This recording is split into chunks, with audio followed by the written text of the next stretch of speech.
The crystal chandeliers sparkled like falling stars above, casting a golden glow over the grand ballroom of the Rosewood Astoria. Everything looked perfect, from the towering floral centerpieces to the soft notes of a string quartet floating through the air. It was the kind of evening people dreamed of, planned for months in advance, and remembered for years. But for Evelyn Cartwright, it was meant to be the beginning of forever. Tonight was her engagement party, the night she and Ethan Willoughby would stand before New York's elite and announce their future together. She stood in the center of the room, her hands delicately holding a glass of champagne, the lace of her pale lilac gown brushing against the marble floor. Her heart raced, not with nerves but with anticipation. Ethan was late, yes, but that wasn't unusual. He was always late, always busy, always important, and yet he always came. Always. But tonight, fate had other plans. The double doors of the ballroom creaked open with a weight that seemed to still the music and hush the room. All heads turned in unison like dancers in a choreographed waltz. And there he was, Ethan. But he wasn't alone. His hand was entwined with another woman's. She was tall, sleek, and strikingly dressed in a crimson gown that shimmered like liquid fire. Her eyes scanned the room with the confidence of someone who had just won. And Ethan, he looked composed, almost smug, as if this scandalous entrance was part of his plan. Evelyn's breath caught in her throat. Her champagne glass trembled slightly in her hand. He walked straight toward her. The room fell into a dreadful silence, the kind of hush that comes before a storm. With no shame, no remorse, Ethan looked her dead in the eye and said, "Evelyn, I can't marry you." It was not a whisper, not a quiet confession. It was a declaration meant to echo. A gasp spread across the room. A camera flash caught her frozen expression. Somewhere, a glass shattered. Evelyn's voice faltered as she stepped forward, confused, clinging to hope. "Ethan, what are you talking about?" He gave a slight shrug as though it were all business. "You were a good arrangement, Evelyn. A useful name. But I've found someone who brings more to the table." The woman in red smiled, cruel and composed. "He means me," she said sweetly, as if her words were dipped in venom. Evelyn's vision blurred. "But we were going to be married." "Were we?" Ethan asked. "Or was that just something our parents discussed over cocktails?" Every gaze in the ballroom was on her, curious, pitying, or worse, entertained. And then came the voice she had always dreaded, her mother's. "Evelyn!" One word, one blade. She turned slowly. Her mother's face wasn't concerned. It was ice. "You have embarrassed us, humiliated this family. If you can't even secure a marriage that benefits the Cartwright name, then you are no longer a daughter of mine." The ballroom spun, the air thickened, and just like that, Evelyn's world shattered in front of chandeliers and strangers. The night was unforgiving. Rain had begun to fall, light at first, then steadier, soaking through the delicate lace of Evelyn's pale blue dress. The heels that once clicked proudly against the ballroom floor now scraped clumsily along cracked pavement. Manhattan streets, so familiar in their opulence, now seemed cold and foreign. The city lights blurred through her tears. Her hair clung to her face. The perfume she'd so carefully dabbed on her wrist now mixed with the scent of wet asphalt. People passed her without a glance, not knowing that she'd just lost everything: her fiancé, her reputation, her family. Her hand, bare where a diamond ring once sparkled, trembled as she pushed open the creaky door of a bar she would have never dared enter before. It was small, dimly lit, and quiet. A soft country song played on a jukebox in the corner. The neon sign in the window buzzed faintly. There was no piano, no champagne tower, just the sharp scent of whiskey, the clink of ice, and the kind of silence that made room for pain. She sank into the first stool she saw, ignoring the sideways glances at her drenched gown. "Whiskey," she muttered. "Neat." The bartender, a burly man with a gray beard and a kind expression, said nothing, just poured. The amber liquid burned down her throat, and that's exactly what she wanted. She needed it to burn, to match the ache in her chest. "You don't look like someone who belongs in a place like this," came a voice beside her, deep, calm, and a little rough around the edges. She turned slowly. He sat 3 stools away, a plain black hoodie over a gray t-shirt, Dark hair slightly mussed, his face faintly shadowed. No cufflinks, no Rolex, no air of entitlement, just steady, unreadable eyes that held something she hadn't seen in hours. Genuine interest. Maybe I don't, Evelyn replied, her voice hoarse. But I don't belong anywhere right now. He didn't ask what happened, not at first. Instead, he lifted his glass in a quiet toast. To lost places. And maybe unexpected ones too. Evelyn stared at him, and for reasons she couldn't explain, she spoke.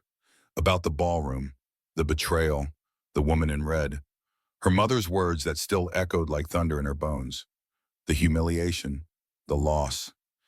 Every word fell from her lips like drops from a broken faucet, and he never stopped her. He just listened. When she finally went quiet, he leaned in and asked, not mockingly, but with the kind of daring calm that came from a man who had nothing left to lose. So, need a husband? Evelyn blinked, then let out the first laugh she'd had all night. You're joking. He smiled, slow and warm. Maybe, maybe not, but it sounds like you need someone who doesn't care where you came from or what you lost.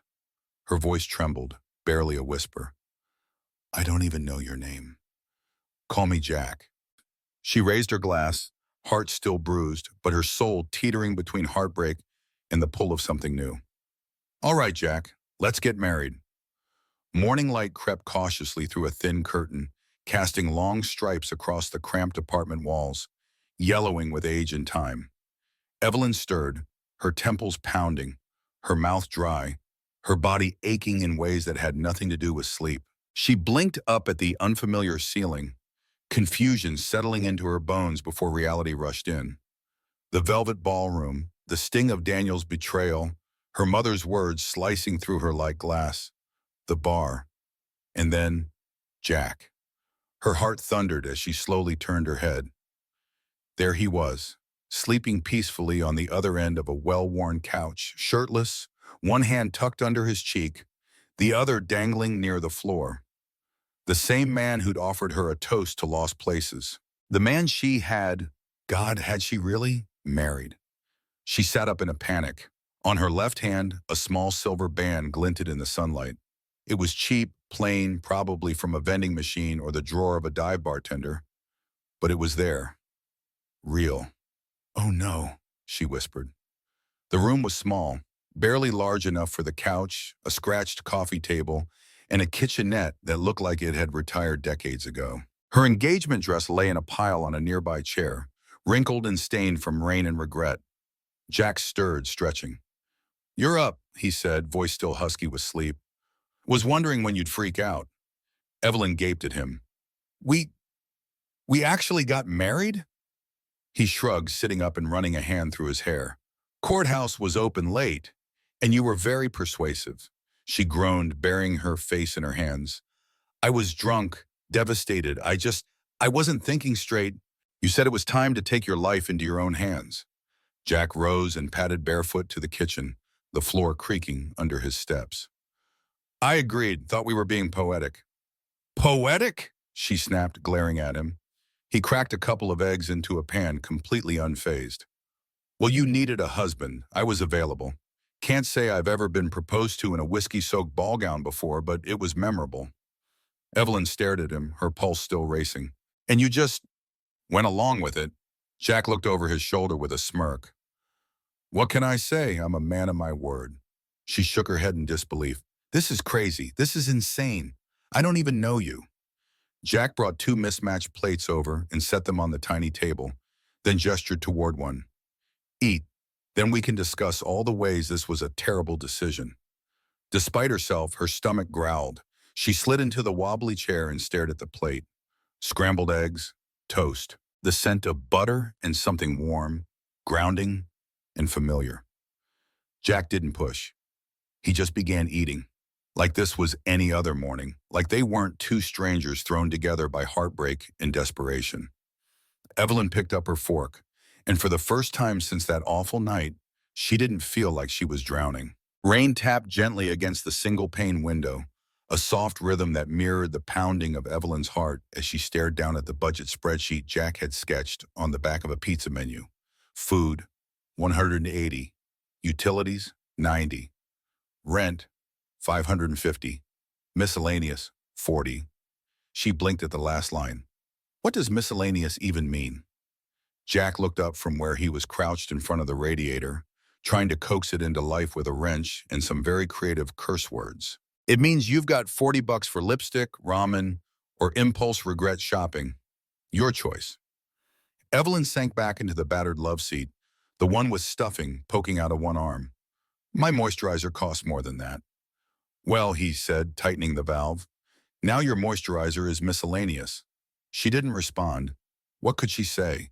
Just a week ago, she had silk sheets, a penthouse view, and a driver who waited at the curb. Now she had a broken heater and eggs for dinner. Again. But somewhere beneath the sharp sting of loss and disbelief, something new was taking root. A strange calm. There were no expectations here. No pressure to smile at fundraisers or charm senators' wives. No one cared what her last name was. Jack moved easily through the space, humming as he worked, fixing things, adjusting shelves, making eggs every morning like it was some sort of sacred ritual. He didn't have wealth, not the kind she knew, but he had warmth, simplicity, a quiet kind of confidence that didn't need to be seen to matter. Still, there were oddities. He spoke about cars with the precision of a collector, rattling off specs about vintage models like a man who'd driven them. One day at the grocery store, she reached for a $12 water bottle, only for him to smoothly swap it out for the store brand 99-cent one. You're not an heiress anymore, sweetheart, he had said with a wink. She'd huffed at the time, but deep down, she didn't miss it as much as she thought she would. And then there was the wine. One evening, he brought home a modest bottle of red. As she watched him pour, he held the glass to the light, swirled it, sniffed, and sipped with the finesse of a sommelier. Evelyn blinked. What was that? Jack raised an eyebrow. Drinking wine. You should try it. No, she said slowly. That was a textbook swirl and sniff. Where'd you learn that? He shrugged. Maybe I'm just cultured. But something inside her stirred. Normal guys didn't know wine legs from tannins. And later, when he answered her offhand joke about dream cars with Aston Martin DBS Superleggera V12, top speed 211 miles per hour, she nearly dropped her fork. Who was this man? She started watching him more closely. Late one night, while Jack showered, she went looking for a pen in the drawer and found it. Neatly stacked bundles of crisp $100 bills, at least 10 grand, sitting beneath a faded envelope marked for rainy days. Her breath hitched. He wasn't rich. He lived like a man who had just enough to scrape by. So why did he have money hidden like that? Looking for something, came his voice from the doorway, calm as ever. She jumped, guilty. Jack walked forward, closed the drawer gently, and didn't say another word. Just gave her that infuriating, unreadable smirk. That night, Evelyn barely slept. The next morning, she didn't ask again. Not yet. But the questions were piling up, about Jack, about who he really was, and why he seemed to be hiding in plain sight. Evelyn's fingers trembled as she flipped through the pages of an old novel tucked behind a dusty stack on the bookshelf. She hadn't meant to snoop, at least that's what she told herself, but something had drawn her to that particular shelf, that particular book. Maybe it was intuition, or maybe it was the growing knot in her chest, the one that whispered, he's not who he says he is. Inside the book was a folded, yellowed newspaper clipping. Her breath caught. It wasn't a local rag, it was the New York Times, front page. Billionaire heir Jack Whitmore disappears after family scandal. There was a photo. She stared. It was him. Jack, but younger, clean-shaven, dressed in a suit worth more than her parents' car, standing on the steps of a courthouse, flanked by security and his father. Gerald Whitmore, the real estate tycoon who once owned half the Manhattan skyline. Her heart pounded so loud she could barely read the article. But the words still echoed. Scandal, disappearance, inheritance frozen, unreachable. Jack Whitmore, not Jack Carter. Not the man who lived on eggs and duct tape and jokes about tap water. She slumped into the chair, the clipping still in her hand. Her husband wasn't poor. He was in hiding. The sound of the door opening made her jolt. He stepped inside, arms full of groceries, oblivious to the storm waiting for him. I got the kind of cereal you like. Jack, she said, her voice brittle. He froze, her fingers tightened around the article. Or should I say, Jack Whitmore? The silence that followed was suffocating. He set the bag down slowly, didn't deny it, didn't even blink. Instead, he walked over, picked up the clipping from her hand, and folded it neatly before placing it on the counter. You found it, he said softly. That's all you have to say, she whispered. You lied to me. I didn't lie, he replied. I just didn't tell you everything. Evelyn stood crossing her arms, her eyes burning. You let me believe you were broke, struggling. You let me think we were living hand to mouth. We were, he said, so not because we had to. Her voice cracked. We won't. Jack rubbed the back of his neck, exhaling slowly. Because I needed to know what life looked like without all the noise. Without lawyers, investments, board meetings, and people who only smiled when I signed a check. I needed to know what real felt like. She stared at him, reeling. And me? Was I just part of the experiment? No, his voice was sharp with certainty. You were the unexpected part, the best part. I didn't plan for you, Evelyn, but I fell for you. Evelyn stepped back. So all this tiny apartment, the budgeting, the cheap wine, it was real to me, he said. I wanted to build something that wasn't wrapped in my last name. I was tired of the world loving a version of me that wasn't real. She didn't speak. He stepped closer, his voice gentler now. Do you remember that night at the bar? You said you wanted someone who didn't care about your past. Someone who'd marry you not for your name, but because of who you were in that moment. She did remember. The pain, the loss, the rawness. And that's what I did, he whispered. I didn't want you to love Jack Whitmore. I wanted you to love me. She blinked through the tears forming in her eyes. And now? Jack held out his hand. Now I'll tell you everything. No more secrets. But you have to ask yourself something, Evelyn. He paused, searching her eyes. Do you still love me now that you know who I really am? The kettle whistled in the background, but neither of them moved. Evelyn stared at Jack, her heart thudding painfully in her chest, every breath heavier than the last. He stood there, open, exposed, vulnerable in a way she had never seen him before. She slowly sank into the chair beside the kitchen table, the newspaper clipping still trembling in her hand. Her voice, when it came, was quiet and unsure. Tell me everything, from the beginning. Jack nodded, moving to sit across from her. He poured them each a mug of tea, his hands careful, like he was handling something fragile. And then he began. I was born into a world that looked perfect on the outside, he said, staring into the steam curling up from his cup. The mansions, the jets, the headlines, but behind those gates there were things money couldn't hide. My father was a king in the business world, but he ruled our home like a tyrant. Evelyn said nothing, watching him. My mother left when I was 12, he continued. She couldn't take it anymore. My brother tried to stay, tried to follow the path my father laid out, but it broke him. And me? I was supposed to be the golden boy, the heir, the future of Whitmore Enterprises. He let out a bitter laugh, but I couldn't breathe under that weight. I was constantly being groomed to become someone I didn't recognize in the mirror. And then came the scandal. Evelyn leaned in, her fingers curled tightly around the mug. It wasn't even my fault, Jack whispered. A business partner forged documents, nearly brought the company to its knees. My father tried to pin it on me to save his legacy. Said if I didn't disappear quietly, he'd make sure I never walked free again. So I left. He looked up at her, his eyes raw. I gave it all up. The money, the title, the legacy. I changed my name, moved from city to city. I wanted to see who I was without any of it. And then you found me, Evelyn said softly. He nodded. I never expected to fall in love that night. I thought it would be one moment of madness, a chance to feel something real. But then you smiled. You looked at me like I was a man, not a name, not a bank account. And for the first time in years, I felt seen. A silence stretched between them, thick and uncertain. I should have told you, he added. I was scared. Scared that the moment you knew, everything would change. That you'd look at me differently. That you'd stop loving me. Evelyn's eyes were glossy, her lips trembling. I didn't fall in love with Jack Whitmore, she whispered. I fell in love with the man who made burnt toast and sang off-key and stayed up with me when I had nightmares. The man who held my hand when I felt like the world was caving in. She reached across the table, her fingers brushing his. You kept this secret, and I'm hurt.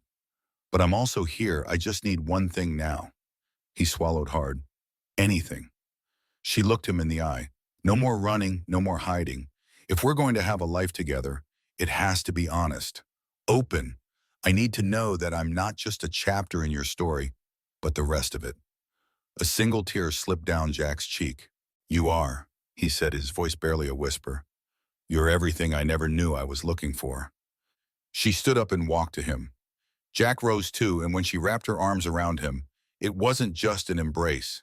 It was a promise that love, real, raw, unfiltered love, was worth more than all the billions he'd left behind. The sun filtered through the tall windows of the Charity Gala Hall, casting golden rays across the gleaming parquet floor. Crystal chandeliers sparkled above the mingling guests dressed in tuxedos and evening gowns. It was an event the city had long anticipated, a fundraiser for a children's hospital, organized anonymously, with rumors swirling for weeks about the mysterious benefactor. Evelyn adjusted the simple pearl necklace around her neck as she stood beside Jack in the wings of the hall, hidden from view. Her heart raced, not because of the lights or the music or the important guests in attendance, but because tonight, Jack had decided it was time to stop hiding. I'm not ready, he whispered, his voice uncertain for the first time in weeks. Evelyn turned to him, gently straightening his collar. You don't have to be perfect, Jack. Just be you. That's who they need to see. He nodded slowly, taking a deep breath. The MC on stage cleared his throat. Ladies and gentlemen, the voice rang out through the hall, tonight's event is more than a celebration. It's the beginning of something extraordinary. And the man behind it all is someone who chose humility over headlines, generosity over ego. It is my honor to introduce the true heart behind this movement, Mr. Jack Whitmore. A hush fell over the crowd. Evelyn gave his hand one last squeeze. Go show them who you really are. Jack stepped onto the stage. Gasps rippled through the halls, whispers surged like waves. Jack Whitmore? He disappeared. Is that really him? I thought he was dead. Jack stood behind the podium, eyes scanning the room, not with arrogance, but with quiet strength. I know many of you have questions, he began. Yes, I am Jack Whitmore. Yes, I disappeared. And yes, I walked away from the world I was born into. He paused, his gaze finding Evelyn in the wings. I did it not out of fear, but out of necessity. I needed to understand who I was when everything else, money, power, influence, was stripped away. And in that journey, I met someone who showed me that the richest life isn't measured in wealth, but in love, humility, and purpose, he continued, voice firm but warm. This foundation isn't just about charity, it's about second chances, about lifting those who've been abandoned, dismissed, or broken. Because I know what it means to lose everything and to find something greater in the ashes. Applause began to swell through the crowd. And when Evelyn stepped out and joined him on stage, his hand instinctively reached for hers. Cameras flashed, reporters surged forward, but Jack didn't flinch. He smiled, not the rehearsed smile of the man he once was, but the genuine, heartfelt smile of a man finally whole. Beside him, Evelyn beamed with pride. The audience rose to their feet, applauding not the billionaire reborn, but the man who chose love over legacy. And in that moment, Jack knew this was just the beginning. It had been weeks since the gala, since Jack Whitmore re-emerged into the world not as a tycoon, but as a man transformed. The foundation flourished under his and Evelyn's leadership. The press adored their story, but even in peace, shadows have a way of creeping back in. It was a rainy Tuesday when the past came knocking. Evelyn was in the kitchen, stirring a pot of soup, humming a soft tune when the doorbell rang. Jack was upstairs, buried in documents about the Foundation's next community housing project. Evelyn wiped her hands and opened the door and froze. There he was, dressed in a sharp black suit, a smirk dancing on his lips, his umbrella dripping onto the welcome mat.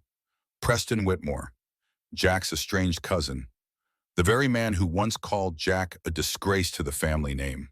and the one who quietly inherited a sizable portion of the family estate when Jack disappeared.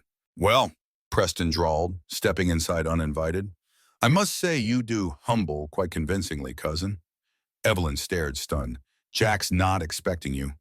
"Oh, I imagine not. But I couldn't resist. All this press, all this praise. Jack the redeemed, Jack the philanthropist, Jack the fraud." Jack appeared at the top of the stairs, his face unreadable. "Preston," he said evenly, "I should have known it was only a matter of time." Preston clapped slowly, mockingly. "Bravo, cousin. Hiding in plain sight, falling in love with a girl from a different world. Makes a lovely headline. But tell me, how long until the truth cracks through that polished exterior?" Evelyn stepped protectively in front of Jack. "What do you want?" Preston's eyes twinkled, predatory. "To talk business. You see, while you were off discovering yourself, I made a few moves of my own. Investments, partnerships. And now, well, let's just say I have interests. Very interested in taking over your precious foundation. Unless, of course, you're willing to negotiate." Jack's voice was calm but firm. "This isn't about money, Preston. This is about legacy." "No, Jack, it's about control. And I'm here to remind you that no matter how far you run, you are still a Whitmore." With that, Preston handed over a thick envelope. Inside, legal documents, property claims, confidential reports. Evelyn saw Jack's jaw tighten. "You have 30 days, Preston said smoothly, "or the past you tried to bury becomes tomorrow's scandal." And just like that, he was gone, leaving a chill in the room colder than the rain outside. Evelyn placed a hand on Jack's arm. "We'll fight this." He looked at her, weary but resolute. "We may have to lose everything. Again." She squeezed his hand. "Then we'll start over again. Together." Later that night, after the storm had passed and the house had gone still, Evelyn stood alone on the porch, her shawl wrapped tightly around her shoulders. The stars blinked through the clearing clouds, soft and distant, as if watching silently. Jack had gone to bed hours ago, his mind tangled in the mess Preston left behind. But Evelyn couldn't sleep. Not because of Preston, but because of what she had known all along. A secret she had kept tucked away, buried deep under hope and love, and a desperate desire to protect the fragile new life they had built. Her fingers trembled as she pulled a worn envelope from the folds of her shawl. The handwriting was unmistakable. Her late mother's. The one letter she never told Jack about. The one that came just days before his coma. She had found it by accident. At the time, she was just a nurse on night shift, slipping into the archives to grab a patient file. But the envelope had been taped to Jack's chart, meant to be delivered if he ever woke up. Only, the letter never made it. The hospital had changed hands, and no one knew who she was. They assumed she was just another nurse. And maybe back then, she was. But the moment she read the letter, her world had shifted. Because in that letter, her mother revealed the truth. Evelyn's mother had once worked for the Whitmore family, not just as a housemaid, but as the secret keeper of a much older scandal. Jack's father had an affair. A child was born. That child was Evelyn. She and Jack, they shared more than destiny. They shared blood.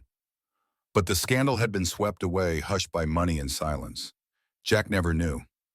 Evelyn had only learned it days before she met him again in the hospital. And by then she was already in too deep, emotionally, spiritually in love. So she said nothing, until now. The letter crinkled as she folded it back into the envelope, her heart breaking with every movement. She had tried to rationalize it. They were distant, technically half-siblings, but they hadn't known. They hadn't grown up together. Their love was real, pure. It wasn't wrong in the way people would assume. But still, I guess is it though? How could she keep this from him? Could their love survive this truth? Inside, she heard Jack stir. She turned toward the door, her hand trembling as it hovered over the knob. Tomorrow, she would tell him. Tomorrow, everything would change. But tonight, she let the stars keep her secret just a little longer. The morning sun filtered through gauzy curtains, casting golden lines across the bedroom floor. Jack sat at the small breakfast table, a blanket around his shoulders, sipping coffee Evelyn had brewed just an hour ago. His movements were slow, thoughtful, still recovering, still adjusting. Evelyn stood across from him, her hands clasped tightly in front of her. She had barely slept. The letter felt like a weight in her pocket. He looked at her, eyes kind but curious. "You're quiet this morning," he said softly, stirring a spoon through his cup. "That storm got you spooked?" Evelyn shook her head slowly. "No, it's not the storm, Jack. I need to tell you something, and I need you to listen before you say anything." He set the spoon down. The metal clinked gently against the ceramic. He knew that tone, knew it meant something deep was coming. She took a breath, then another. And finally she pulled out the envelope and laid it on the table between them. "What's this?" "It's from your mother. It was supposed to be given to you if you ever woke up." Jack hesitated, his fingers brushing the edge of the envelope, but not opening it. "Why do you have it?" Evelyn looked down. "Because I found it, years ago, when you were still in the coma. I didn't know what it was at first, but when I read it, I didn't know what else to do." He slowly opened the envelope and pulled out the letter, unfolding the yellowed paper. The silence stretched between them like a taut string as his eyes scanned the page, and then his hand stilled. His gaze snapped up to meet hers. This says," he trailed off, unable to finish. "Yes," she whispered. "It says your father had an affair, that I was the child, that I'm your half-sister." The room went silent again. A clock ticked in the corner. A bird chirped outside, unaware that two lives had just cracked open. Jack stood abruptly, the chair scraping against the floor. "You knew?" "I found out just before we met again. I didn't plan this, Jack. I didn't fall in love with you because of this. I didn't even understand it fully until later. And I thought, maybe it wouldn't matter. Maybe—" Jack's face was pale, almost haunted. "Maybe we could pretend?" "No," she said, her voice breaking. "Maybe it wasn't wrong. We didn't know. Our love, it came from a place of healing, Jack. You were broken. I was lonely. And we filled each other's empty places. But Evelyn," his voice cracked, raw and exposed. "We're family. We're strangers who share a name," she countered. "But love? That didn't come from blood." He turned away, walking to the window, watching the light as if it could offer some kind of answer. "I don't know what to do with this," he admitted, voice low. "I don't know if I should be angry or heartbroken or just tired." "I understand," she whispered. "I need time," he said after a long pause, "to think, to breathe." Evelyn nodded, the tears falling freely now. "Take all the time you need." And just like that, he walked out into the garden, into the late morning sun, leaving Evelyn inside the quiet house, the weight of truth pressing against her ribs like a vice. The garden was quiet that evening. The breeze that rustled through the trees seemed to whisper secrets, the kind too heavy to be spoken aloud. Jack sat on the old wooden bench near the rose bushes, a notebook resting on his knees. The pages were blank, except for the top one, which now bore the trembling lines of his handwriting. He didn't know why he was writing. Maybe because words came easier on paper than they did out loud. Maybe because his soul needed somewhere to pour the confusion, the grief, the lingering affection. He stared at the page for a moment, then kept writing.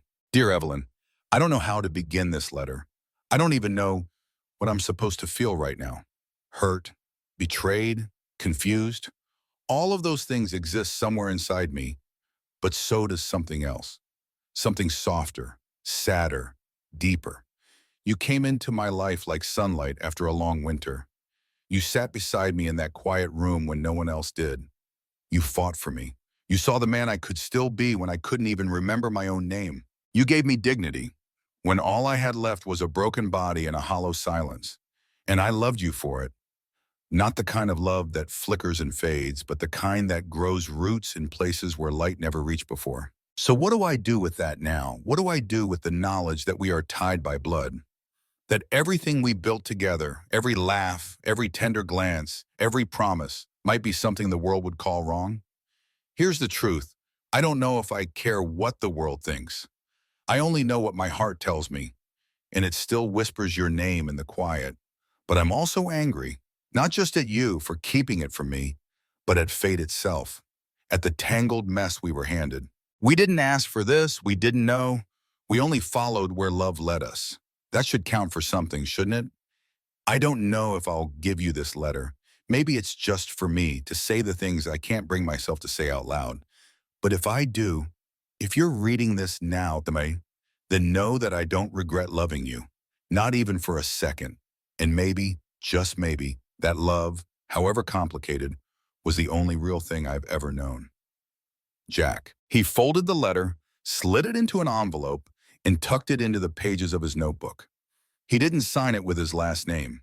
He didn't need to, because if she ever read it, she'd know exactly who it came from. The stars began to appear overhead as Jack leaned back, his eyes lifting toward the darkening sky, wondering if answers ever came at all, or if sometimes love was the only truth worth holding on to. The air in the mansion had changed. It was no longer a place of healing. It had become too still, too heavy, filled with silence that clung to the walls like ivy. Evelyn stood by the window in Jack's study, her fingers curled around the curtain, watching the sky as dusk bled into night. She hadn't spoken much since the revelation. Not to Jack, not to the staff, not even to herself. Her thoughts had grown quieter, yet more chaotic. She didn't cry anymore. There were no more tears left, only a quiet ache that spread through her bones like winter frost. Across the room on Jack's desk sat a letter. She hadn't dared open it yet. Somehow she knew it was from him. His handwriting steady, slanted, careful, peeked through the envelope window. She held it once, pressed it to her chest, then set it back down. Because reading it would make it real. And reality, she wasn't ready for. But tonight, she had made a decision. She could not stay here. The butler, Mr. Hayes, was startled when she called him into the study. She was wearing a soft gray coat over a simple dress, no longer the gown she used to wear, no longer that heir's daughter who had returned with quiet fury. She was just Evelyn now. "I need you to call me a cab," she said quietly. "And please, don't tell him until I'm gone." Mr. Hayes hesitated. "Miss Evelyn, are you sure?" She smiled. And that was the most heartbreaking part. It was the kind of smile that said goodbye before the words ever came. "Yes, for his sake, and for mine." She walked the halls one last time, her hand brushing along the old wooden rails of the staircase, the portraits of generations before her looking down with eyes that had seen too much and understood too little. When she reached the front door, she paused. The car was already waiting outside, engine idling in the chill night air. She stepped onto the porch, her heels clicking softly on the stone, then turned around and looked back at the home that had cradled both her greatest joy and deepest sorrow. She whispered, "Goodbye, Jack," into the wind. And then she left. The morning light crept in, slow and uncertain, like a guest unsure if they were welcome. Jack stirred awake, the weight of dreams pressing heavily against his chest. He reached to the side of the bed instinctively, where Evelyn had once slept. Her warmth, her scent, the soft flutter of her breath. But there was nothing. Only the cool stretch of empty sheets. He sat up slowly, a dull ache spreading through his chest that had nothing to do with his condition. Something was wrong. The air in the mansion was too still, too quiet, even more than usual. No faint hum of Evelyn's soft humming from the kitchen. No clink of teacups, no sound of her feet pattering softly across the hardwood floor. Only silence. He called out her name. "Evelyn?" But there was no reply. He wheeled himself through the corridors, the sound of his chair echoing like thunder in the emptiness. Each room was untouched, frozen, as though she had never been there at all. But he knew better. She was everywhere. In the books on the shelf, the blanket folded over the couch, the fresh vase of lavender by the window. And then, on his desk, he saw it. A letter. His name written across the envelope in her handwriting, soft, slanted, trembling. His hands shook as he opened it. "Jack, I don't have the courage to say this to your face, but I owe you the truth. You gave me so much, peace, understanding, and a place to heal. But I also brought a storm into your life, and I've realized now that I can't stay and keep dragging you through it. You need space to be the man you were always meant to be. You need to rise again, not out of obligation to someone else's pain, but because you chose to. And me, I need to walk through my pain alone, not because I want to, but because I have to. You once told me that healing doesn't always happen under the same roof where the hurt began. I think, I think this is my time to go and find who I really am. Outside of revenge, outside of anger, outside of sorrow. But Jack, know this, I love you. More deeply than I ever thought I could love anyone. And if life ever brings us back together, I hope it's not because of pain, but because we're both whole again. Until then, yours, always, Evelyn. Jack didn't cry right away. He just sat there, the letter trembling in his hands, staring at the empty doorway where she had once stood. He whispered into the silence, Evelyn. But the echo had no one to return to. A year passed, not in bursts of fireworks or sweeping gestures, but in the quiet hum of life, slow, uncertain, and deeply transformative. Jack had once believed that healing was something someone else brought you, a gentle soul, a second chance, a beautiful distraction. But in Evelyn's absence, he learned something different. Healing, he realized, wasn't a gift. It was a decision, and one he had to make every single morning when he opened his eyes and she wasn't there. The first few weeks were agony. He barely left the house. Meals were forgotten. His physical therapy appointments went unattended. The staff worried, gently urging him to move, to eat, to live. But Jack, he was stuck. Until one day in the early hours of dawn, he rolled himself into the old sunroom, Evelyn's favorite, and he saw a photo on the table, one she had taken of them laughing under the magnolia tree, and something inside him cracked. Not in pain, but in defiance. She had left to find herself, and maybe, just maybe, he had to do the same. So he started again. He returned to physical therapy, not out of obligation, but with intention. He worked with his body, not against it. Every ache, every strained muscle was no longer punishment. It was promise. The promise of movement, the promise of life. He hired a new chef, not to replace Evelyn's warmth in the kitchen, but to nourish his body so he could meet his days with clarity. And on weekends, he'd wheel himself out into the garden. The magnolia tree, once a monument to pain, became his sanctuary. He also began writing. A book. It was Evelyn's idea, really. She once told him he had a way with words, an honesty in his silence that could move people. The story was part memoir, part reflection. He called it Where the Light Finds Us. He wrote about grief, about shame, about falling in love when you least expect it, and losing it just as suddenly. He wrote about Evelyn, not as a character, but as the truth that shook his soul and rebuilt it. And when the manuscript was finished, he didn't send it to a publisher right away. He sent it to her. He didn't know where she was, only that she had gone to California. She had written once months ago, a short postcard with a painted sunset and 4 words on the back, still finding my way. He'd held onto that card like a compass, praying that one day she'd find her way back. And then, nearly a year to the day since she had walked out, there came a knock at the door. The butler answered and then called for Jack, his voice laced with surprise. Jack wheeled himself to the entrance, and there she was, Evelyn, softer somehow, sun-kissed and wind-blown, her eyes deeper with everything she had seen and survived. She was holding the manuscript against her chest, and tears were already spilling down her cheeks. I read every word, she whispered. I read every word, Jack. He stared at her, the weight of 100 sleepless nights suddenly vanishing like dust in sunlight. And then, for the first time in a year, he smiled. You came back, he said, his voice barely holding steady. I didn't just come back, she replied, stepping closer, her hand reaching for his. I came home.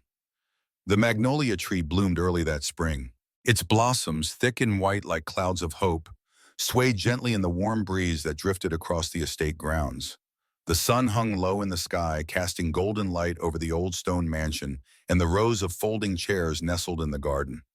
It wasn't a grand wedding, not by high society standards. There were no diamond-encrusted centerpieces, no symphony orchestra, no paparazzi behind velvet ropes. But it was perfect, because it was theirs. Evelyn stood barefoot on the grass, her white dress simple and flowing like the wind. Her hair was swept back with a single magnolia bloom tucked behind her ear. Jack had placed it there just an hour ago with slightly trembling fingers. And Jack, he wore a navy suit tailored to his seated frame, his boutonniere matching Evelyn's bloom. His hands didn't shake anymore. Not when he looked at her, not when he reached for her hand. I never thought I'd have this again, he whispered as she walked down the short aisle toward him. You never lost it, she whispered back. You just had to wait until the right moment to believe it. The ceremony was quiet. Their vows weren't written in elegant calligraphy or rehearsed with perfect timing. They were spoken softly, like promises made in the dark, real, raw, and full of truth. I once thought I needed to be whole before I could be loved, Evelyn said, voice quivering. But you showed me that love is part of healing, not the end of it. Jack blinked, tears gathering in his eyes. I thought I'd lost everything when I lost myself, he said. And then I met you and found more than I ever dreamed possible. When the officiant finally declared them husband and wife, Jack didn't kiss her with urgency or flair. He kissed her like a man who knew what it meant to lose something precious and to get it back. The reception was just as untraditional. A picnic-style dinner under twinkle lights strung through the trees, warm pies instead of a cake, laughter that danced with the breeze and echoed into the twilight. Evelyn and Jack sat side by side in their chairs, hands intertwined, watching the people who had quietly become their family. The gardener, the chef, the housekeepers, the physical therapist who had refused to give up on Jack, the neighbor who had brought soup when Evelyn first disappeared. No tabloids, no headlines, just love. Later that night, after the last lantern was extinguished and the guests had gone, Evelyn wheeled Jack to the edge of the garden.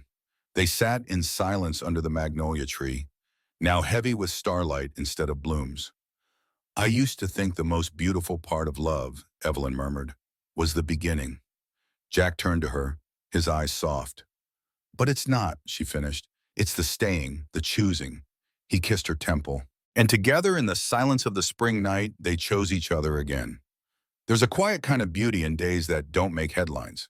Not the ones filled with grand surprises or dazzling events, but the ones where the coffee is warm, the air is still, and the person you love is beside you, breathing in time with your own. That's how Jack and Evelyn built their life, slowly, deliberately, with the care of two people who had both known what it meant to be shattered and had chosen, piece by piece, to mend themselves together. They didn't move into a sprawling new mansion or take off on a whirlwind honeymoon. They stayed right there in the estate that had once been a prison for Jack, but had become a home with Evelyn's laughter echoing through its halls. Every morning, Jack wheeled himself out to the veranda, where Evelyn sat wrapped in an old knit shawl, sipping coffee. He always greeted her the same way.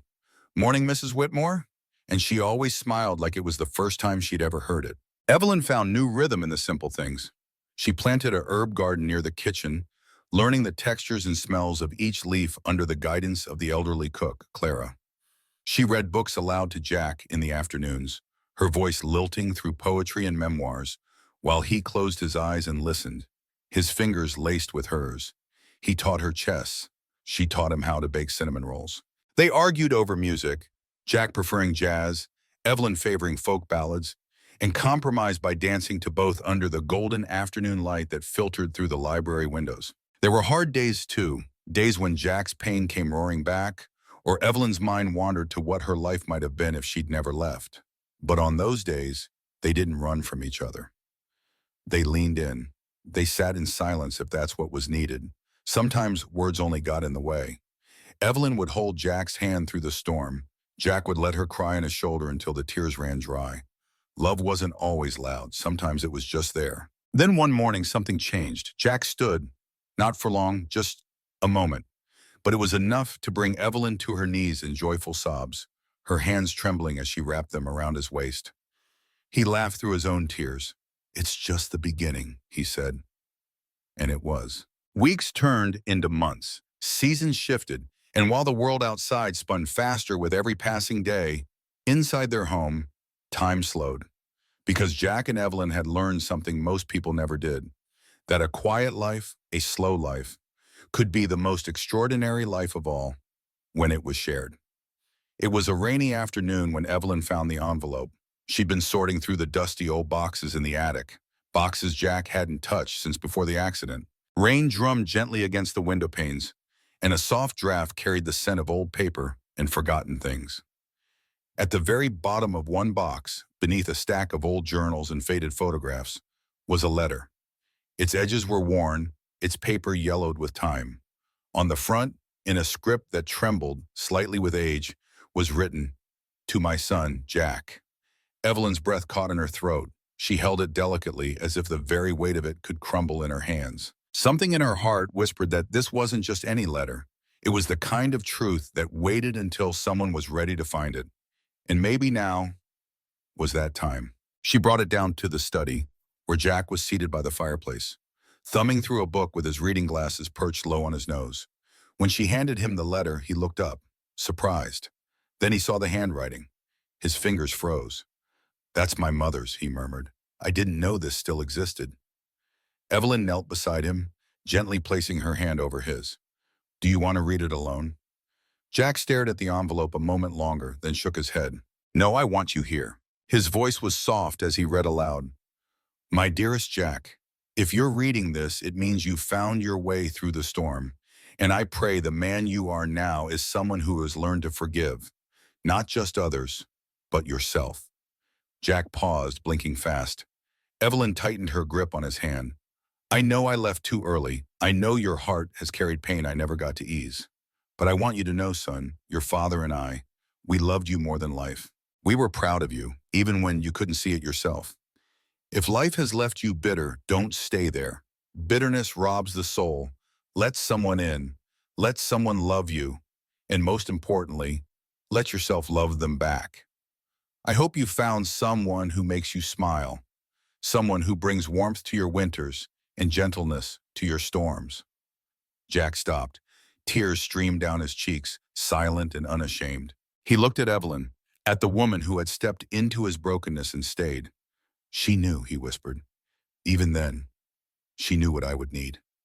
Evelyn brushed his hair from his forehead and kissed the top of his head. "You were always meant to be loved, Jack Whitmore. You just needed someone to remind you." That night, Jack framed the letter. He placed it in the entry hall, so every time he left or returned home, he would remember the truth, that no pain is forever, that love, even when delayed, always finds its way back, and that sometimes the ones we've lost still speak to us, in the quietest moments, through the smallest things. The old oak tree stood at the far edge of the Whitmore estate, a towering, gnarled monument that had weathered more storms than anyone could count. It was Jack's favorite place as a child, and Evelyn had come to love it too. Every Sunday morning, they'd walk out to that tree, hand in hand, coffee in tow, letting the quiet of nature replace the noise of the world. This Sunday morning, though, felt different. The air held that golden stillness, the kind that only visits when something important is about to happen. Evelyn walked beside Jack, her cardigan wrapped tightly around her shoulders as the wind danced softly across the fields. He hadn't spoken much that morning, but his hand had never once let go of hers. As they reached the tree, Jack slowed, then stopped. The ground beneath the oak had been cleared, blanketed in a soft throw and surrounded by wildflowers Evelyn didn't recognize. A picnic basket rested nearby, and in the center, an old wooden box, polished and familiar. Evelyn's brow furrowed. "Jack, what is all this?" He turned to face her, his eyes clearer than they had been in years. "This is where I first imagined a life with you," he said. "Right here, under this tree, on a quiet morning, just like this. I was still bitter back then, still angry. But then you came, and you reminded me what it was like to feel the sun again." He paused, his hand trembling ever so slightly as he reached for the box. "I thought I had nothing left to give you," he whispered. "But what I realized is that what I have, what I am, is already yours." He dropped to one knee, not like a man trying to impress, but like a man surrendering the last of his fear. Inside the box was a ring, not glimmering or flashy, but simple, timeless, and set with a single deep sapphire. The kind of ring a man chooses when he wants to say, "I see you, I choose you, always." "Evelyn Hart," he said, his voice cracking, "will you marry me? Not because life is perfect, but because you've made it worth living again." Evelyn's hands flew to her mouth, her eyes flooding. Then slowly, like dawn rising over the horizon, she nodded. "Yes," she whispered. "Yes, Jack. 1,000 times. Yes." He slid the ring onto her finger, and as he rose, she wrapped her arms around him. buried her face in his shoulder and let the wind carry away the last of her doubts. In that moment under that old tree, it didn't matter where they'd been, only where they were going, together. The news spread through Millbrook like wildfire. Jack Whitmore, the reclusive millionaire once known for his bitter tongue and colder heart, was getting married. And not just to anyone, but to Evelyn Hart, the woman who had walked into his mansion, into his life, and into his soul. It was the kind of love story the townspeople hadn't seen in years.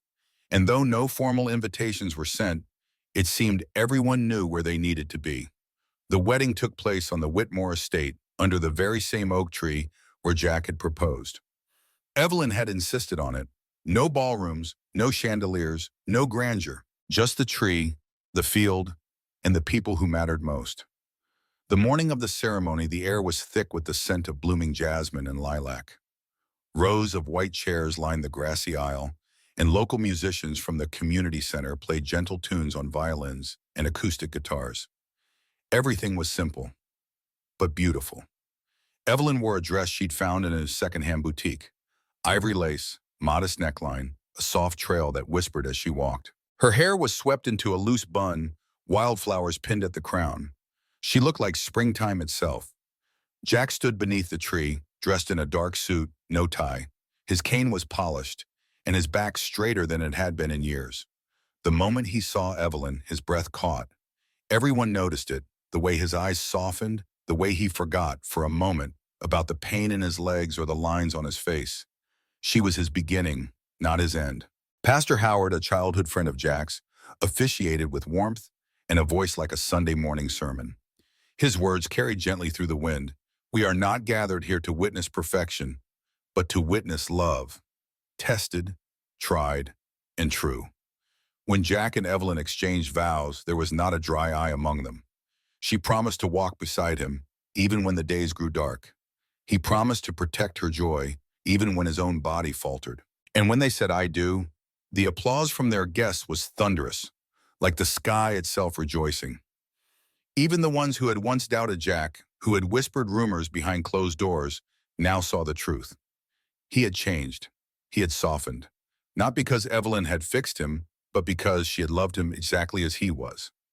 After the ceremony, long tables were set up under strings of lights. Home-cooked meals from townsfolk lined the tables. Fried chicken, cornbread, sweet potato pie, and casseroles passed from neighbor to neighbor. Laughter mingled with music. Children danced in circles. Old men tapped their canes to the beat, and in the middle of it all, Jack and Evelyn held each other and swayed slowly to an old record spinning in the background. And for just one night, the past didn't matter. Nor did the money, nor the scars. Just love, just grace, just the power of a second chance.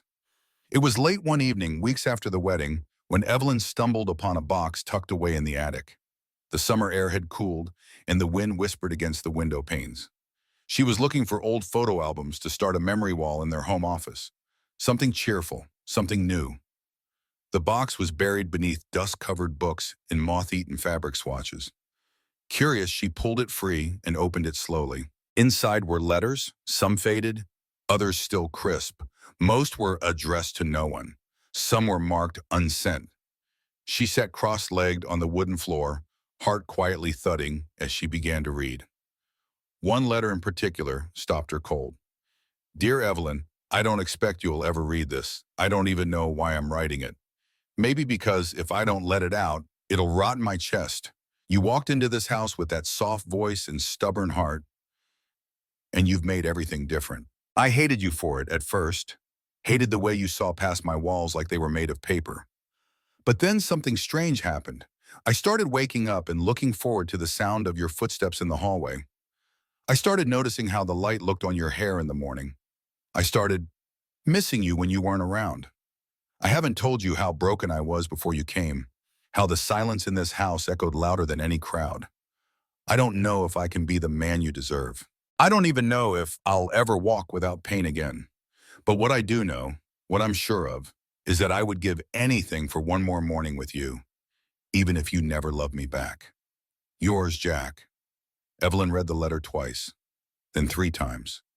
Tears rolled down her cheeks, not from sadness, but from the depth of a love so raw, so vulnerable, it had been hidden even from her.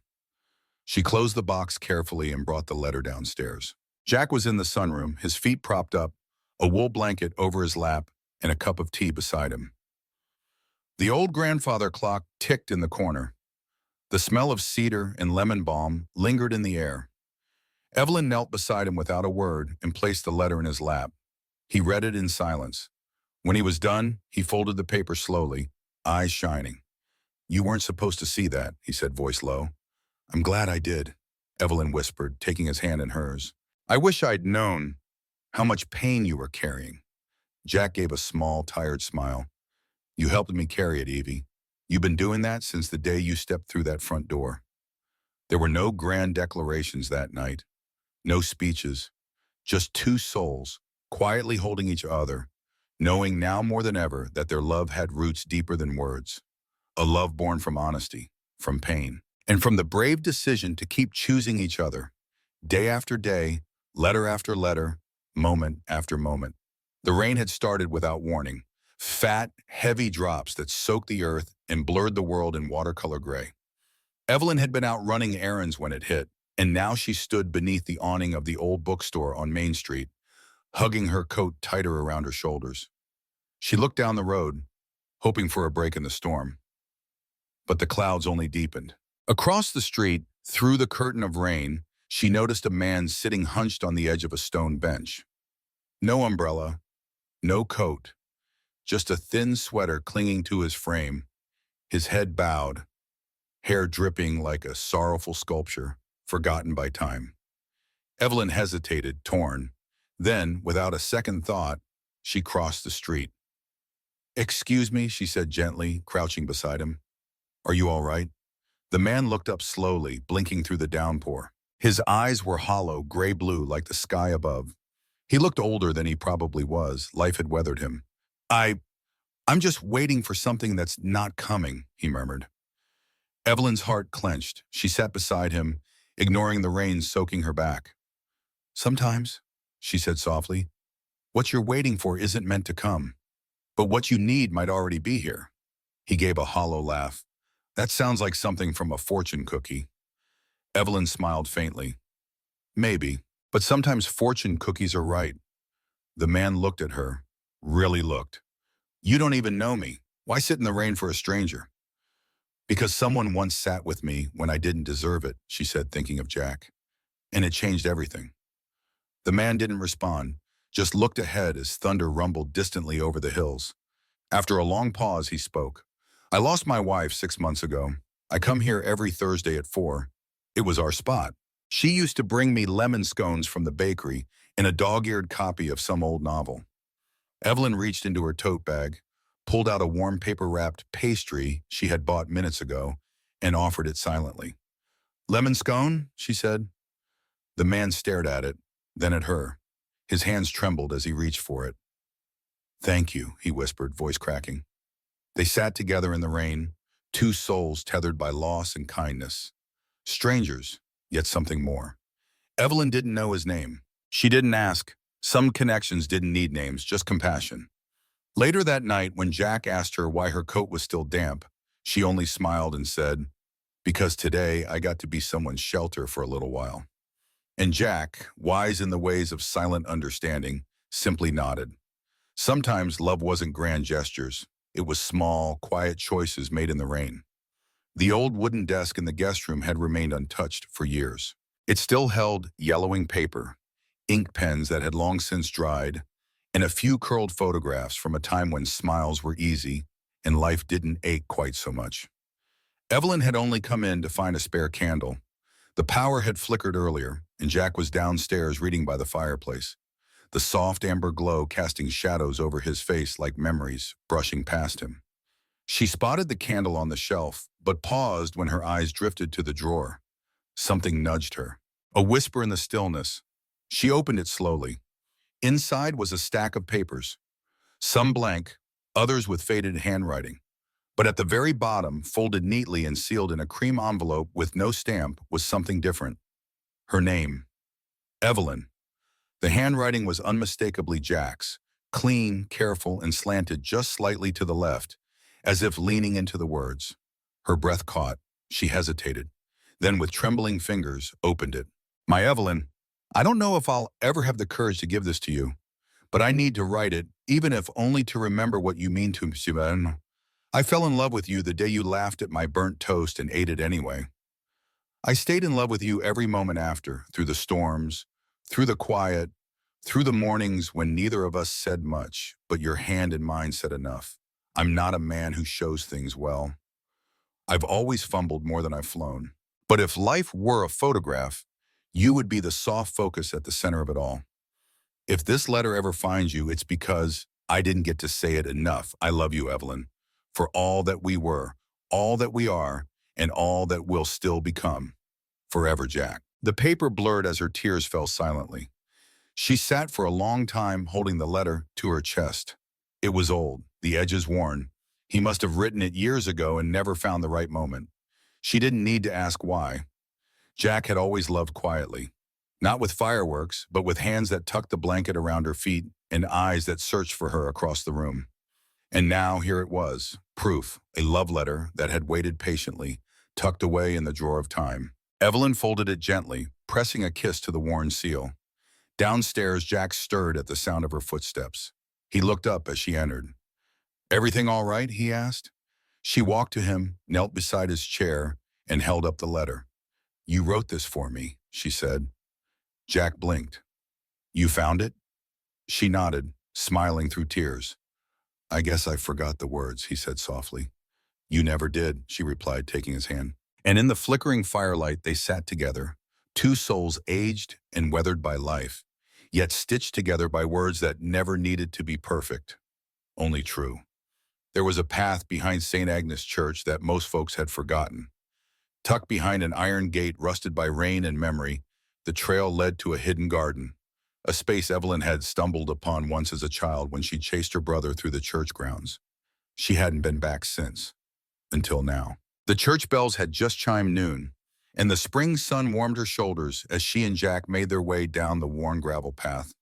His hand steadied her elbow, though they both knew she could still outwalk him when she wanted to. The gate creaked open, reluctant from years of silence, and before them bloomed a world untouched by time. Roses, wild and defiant, climbed up the stone walls. Lavender stretched toward the sky, swaying like old women dancing in the wind. The air was thick with jasmine and nostalgia. Evelyn paused at the edge, a lump catching in her throat. It's just like I remember, she whispered. Jack's gaze swept across the garden, his voice hushed with reverence. It's like the world kept it waiting for you. They wandered slowly, stopping to touch petals, to lean down and inhale the scent of things that refused to die. At the far end of the garden sat a weathered wooden bench beneath an ancient oak. Carved into its bark were initials, faded but still legible, E+R 1948. My parents, Evelyn murmured, tracing the letters with her fingertips. They used to come here after Sunday Mass. Jack lowered himself onto the bench and gently tugged her down beside him. What do you think they talked about? He asked. Evelyn smiled, eyes misty. The war, the garden, the price of eggs, the future, maybe. Jack chuckled. Sounds about right. They sat in comfortable silence as bees hummed nearby and sunlight filtered through the leaves like stained glass. Evelyn reached into her pocket and pulled out a folded note. It was the letter Jack had written her, now read and reread until the words were etched into her skin. I want to leave this here, she said quietly, for the next girl who loses her way. She tucked the letter into a crevice of the oak tree, nestled between roots where wild violets grew. Maybe it'll help her remember, Evelyn said. Jack looked at her. Remember what? That even when everything breaks, love still finds a way. He reached for her hand, threading his fingers through hers. Then let's sit here a while, he said. Let's be the proof. And so, two old lovers rested in a garden that had once held the hopes of their parents and now carried the secrets of their own story. Beneath the old oak tree, where time softened and memories took root, Evelyn and Jack chose once again to love, to remember, and to leave behind a little hope for whoever came next. The porch swing creaked gently as the late afternoon sun bathed the old farmhouse in golden light. Evelyn sat cradling a glass of sweet tea, her slippers tucked neatly beneath her, the hem of her linen dress dancing in the breeze. Beside her, little Josie, 8 years old and full of too many questions for such a small frame, rocked back and forth with impatient feet. "Grandma," she said, her voice tinged with the soft southern lilt she'd inherited from Evelyn, "did you really marry Grandpa Jack in a bar?" Evelyn chuckled, a sound like rustling leaves. "That's what your mama told you?" Josie nodded eagerly, her ponytail bouncing. "She said you were sad and met him at a place called the Rusty Anchor, and then you got married the next day." Evelyn took a slow sip, eyes fixed on the horizon where the sun was dipping low over the wheat fields. "That's mostly true," she said, lips curving into a smile filled with both sorrow and warmth. "Though I don't remember the name of the bar, what I do remember is that it was the first time in a long time someone looked at me like I was a person, not just a problem." Josie wrinkled her nose. "Why would anyone think you were a problem?" "Oh, honey," Evelyn said, turning to face her with a wink. "Sometimes when a girl doesn't follow the plan people made for her, they don't know what to do with her." Josie looked thoughtful. "Is that bad?" "No," Evelyn whispered, brushing a strand of hair from her granddaughter's forehead. "Sometimes not following the plan is the bravest thing you will ever do." They swung in silence for a while, the creak of the chains like a lullaby, the air filled with the scent of fresh earth and jasmine. Josie glanced down at her pink notebook. "Can I write that down for my story?" Evelyn nodded. "You can write down anything you want. That's how you make sense of life, darling, one page at a time." Josie scribbled quickly, tongue sticking out in concentration, then looked back up. "Did Grandpa really used to be rich?" Evelyn laughed again, softer this time. "He still is, baby, just not in the way folks usually mean." Josie tilted her head. "What do you mean?" Evelyn squeezed her hand. "He's rich in love, in kindness, in the quiet strength that shows up when no one else does. And those are the things that last." Josie was quiet for a moment, then whispered, "I hope I find someone like that." Evelyn pulled her close. "You will, sweetheart. But first, you gotta become someone like that." Bueno, as the sun dipped below the hills and the porch was swallowed in the twilight, Evelyn and Josie kept swinging. One was near the end of her story, the other just beginning. But for now, their chapters overlapped, inked in the soft warmth of love and legacy. The attic smelled of cedarwood and time. Dust danced in golden beams slicing through the slats of the old farmhouse roof. Sophia, now well into her 50s, climbed the narrow stairs slowly, her knees protesting with every step. She hadn't been up here in years, not since the twins had gone off to college and life had quieted down. She wasn't sure what she was looking for. Maybe a box of baby clothes, maybe a forgotten photo album. But as she pushed open the creaky wooden chest in the corner, her breath caught. There, resting atop a neatly folded quilt, was an envelope. The handwriting was unmistakable. Liam's. Her hands trembled slightly as she picked it up. The paper was yellowed around the edges, but the ink was bold, confident, unmistakably him. The seal had never been broken. With a slow, reverent motion, she slid a finger beneath the flap and unfolded the letter. "My Sophia, if you're reading this, it means I finally told you everything. About who I am, about what I've kept buried beneath silence and worn jackets. I wrote this long before I found the courage to say the words aloud, just in case. Just in case you walked away when you learned the truth. Because, darling, you were always free to leave. I would have let you go, but if you stayed, if you're still here reading this in a quiet room filled with memories, then I want you to know something I never quite said right. You saved me. You loved me when I had nothing to give but morning eggs and late-night jokes. You held me up when the weight of my family's name tried to bury me again. And more than anything, you made me believe that I was more than a headline. If I'm ever gone, please remember this. The best part of my life didn't come from the money I walked away from. It came from the porch swings, the grocery store arguments, the way your hand fit in mine as we watched the kids sleep. You were never a mistake. You were the miracle I never thought I deserved. Love always, your Liam." Sophia pressed the letter to her heart, eyes blurred by tears that felt decades old. She sat back on the attic floor, legs tucked beneath her, surrounded by the quiet echo of a life built not on gold, but on grace. The letter had waited patiently, just like Liam always had. And as she sat there in the dim attic glow, She whispered into the hush, I stayed, and I'd stay again, 1,000 times over. The waves whispered soft lullabies against the shore, their rhythm steady like the beat of a heart that had finally found its peace. Sophia sat in a wicker chair nestled into the sand, her silver-streaked hair blowing gently in the sea breeze. In the distance, the sun was beginning to dip, casting golden light across the water like spilled honey. It was the kind of sunset that made you believe in second chances. Beside her, Liam rested his hand atop hers. His grip wasn't as firm as it once was. Time had softened them both, but it was still steady, still sure. The same hands that had once flipped pancakes in a dingy apartment kitchen now brushed gently over her fingers, wrinkled with years and memories. Their grandchildren laughed in the distance, building crooked sandcastles and chasing the tide. Leo and Liana,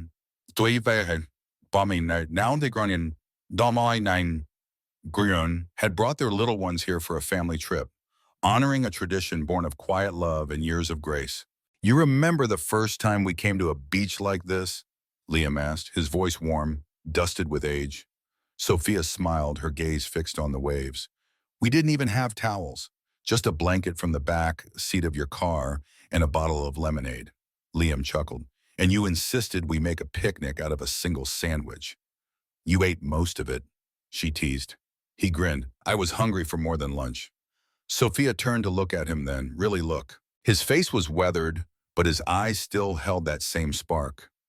The one she had first seen across a dimly lit bar. The one that never dimmed, not even in the years when life tested them most. I have something for you, Liam said suddenly. He reached into the pocket of his linen shirt and pulled out a small velvet box. Not new. In fact, it looked almost exactly like the one he'd used years ago on the rooftop. I thought we were already married, Sophia said, smiling. We are, he said. But I figured, why not ask again? He opened the box. Inside was a delicate ring, rose gold with a small ocean blue sapphire. Simple, meaningful, like their love. Sophia's eyes filled with tears. Marry me again, Sophia. Not because we're lost or drunk or heartbroken, but because after all this time, I still choose you. She didn't hesitate.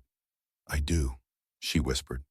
The children clapped from afar, not knowing why, only feeling the joy that filled the air. And as the sun slipped beneath the horizon, painting the sky in hues of coral and crimson, Sophia leaned her head on Liam's shoulder.